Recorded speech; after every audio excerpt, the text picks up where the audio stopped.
ఆంధ్రప్రదేశ్లో NTR baby kit పథకాన్ని మరోసారి ప్రారంభించేందుకు ఎన్డీఏ కూటమి ప్రభుత్వం గ్రీన్ సిగ్నల్ ఇచ్చింది.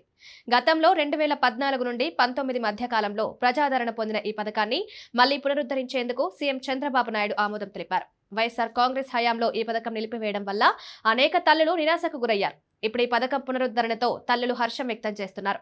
ఈ పథకం కింద ప్రభుత్వ ఆసుపత్రుల్లో ప్రసవించే తల్లులకు ఉచితంగా బేబీ కిట్లు అందజేయనున్నారు.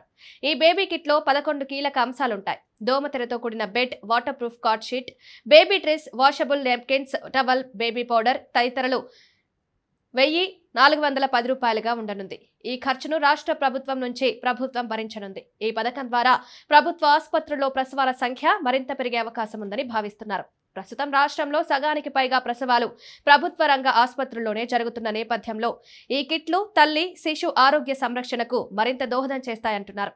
శిశువుకు సంబంధించి అన్ని అవసరాలను ఒకే కిట్లో అందించడం వల్ల తల్లులపై ఆర్థిక భారం తగ్గనుంది.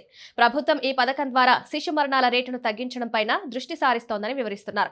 శుభ్రత, హైజీన్, శిశువు ఆరోగ్యం వంటివి ప్రధాన దృష్టిలో ఉంచుకొని బేబీ కిట్ ఇస్తున్నట్లు చెప్తున్నారు. ఈ కిట్ ముఖ్యంగా గ్రామీణ ప్రాంతాల్లోని తల్లులకు ఎంతో ఉపయోగకరంగా ఉంటుందని భావిస్తున్నారు. రాష్ట్ర వ్యాప్తంగా ఒకే రోజు ఈ పథకాన్ని ప్రారంభించే ప్రయత్నాలు కొనసాగుతున్నాయి.